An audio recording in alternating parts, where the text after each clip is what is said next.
ఈరోజు అయితే నేను కొన్ని పల్లీలు, కాజు, ఇగో బాదం పప్పు, కొద్దిగా మినపగుళ్ళు తీసుకున్నాను, నువ్వులు, ఇవన్నీ ఒక 4 ఇలాచీలు తీసుకున్నాను. ఇవన్నీ బెల్లం వేసి ముద్దలు చేస్తాను. చిట్టి తల్లికి కొద్దిగా బ్లడ్ తగ్గింది ఇవన్నీ తినడం వల్ల. ఇవన్నీ ఇలా తినడం వల్ల చిట్టి తల్లికి అయితే ఆరోగ్యానికి చాలా మంచిదని చేస్తున్నా. నేనైతే ఇవన్నీ చూసారా ఇలా ఏంపి ఇవన్నీ మిక్సీ పట్టి బెల్లంతో ముద్దలు చేస్తాను. ఇగో జీడిపప్పు, బాదం పప్పు, కాజు, ఇగో నువ్వులు, పల్లీలు ఇంట్లో ఉన్నాయే చేస్తున్నాను నేనైతే. ఎందుకంటే ఇలాంటివి తినడం వల్ల మనకైతే చాలా మంచిది. నువ్వులు కూడా ఆరోగ్యానికి అయితే చాలా మంచిది. నువ్వులు కూడా తీసుకోవచ్చు. ఎందుకంటే ఒకటే తినలేరు కాబట్టి అన్నీ కలిపి చేస్తే చాలా బాగుంటుంది. ఇలా కొంచెం ఏంచుకో.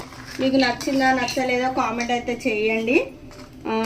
ఇలా మీరు కూడా ట్రై చేసి చూడండి. పిల్లలకి ఇలా పెట్టడం వల్ల పొద్దున రోజు రెండు ఇలా ముద్దలు ఇస్తే చాలా పిల్లలకైతే హెల్త్కి చాలా మంచిది. అందుకనే నేను ఇది తీసుకుంటాను. Okay bye. వీడియో నచ్చితే లైక్ చేయండి, షేర్ చేయండి.